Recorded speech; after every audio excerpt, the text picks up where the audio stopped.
रौरा सबके बीच में एगो नया भजन अनगौरा बाबा के विनय कुमार पाठक जी के आवाज में प्रभु फिल्म डुमराव के माध्यम से सुनी जा, देखी जा। सबका कियन थान जवन कुछ या पारी दिहा, ए बाबा खाली हमार बोलिए संवर दिहा। बोला श्री अनगौरा बाबा की जय जय।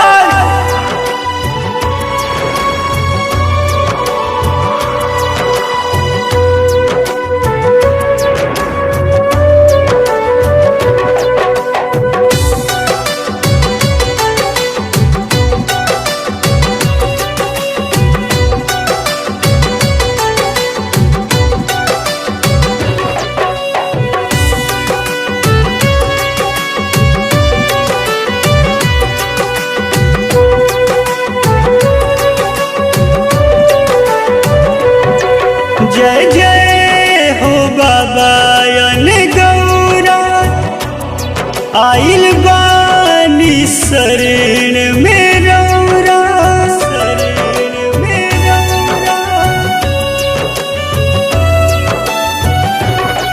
जय जय हो बाबा अनगौरा, आइल बानी शरण में रौरा। मन में ललिसा जगले बाई बाबा, तनी फेरी दीना हम पे ध्यान।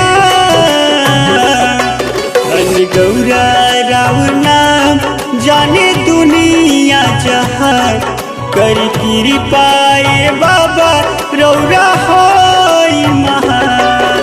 अनगौरा राव नाम जाने दुनिया जहान, करी कृपाए बाबा रौरा होई महान।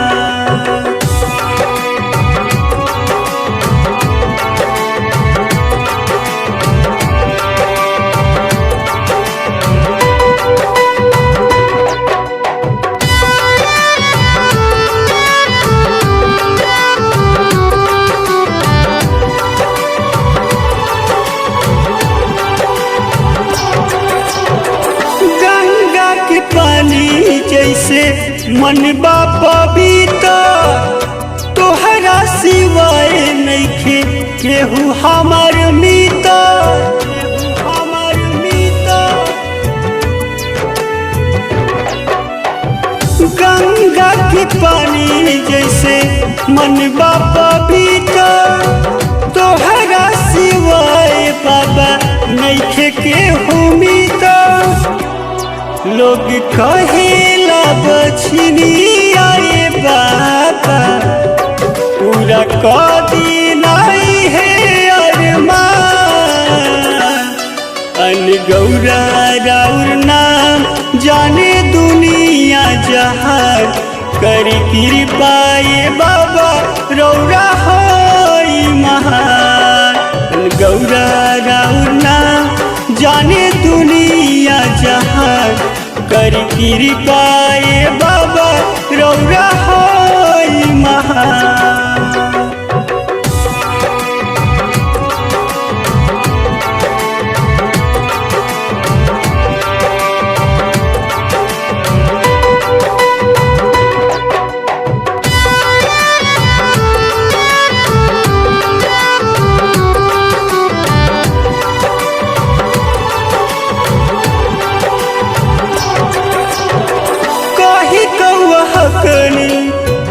जरा लोग तन के कैसे मनाई बाबा हम अपना मन के, अपना मन के।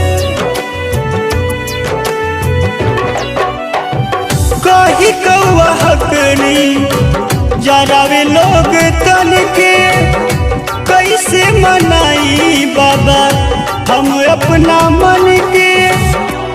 रोज गावेला भजनिया विनय, तनिक दीना सबके कल्याण।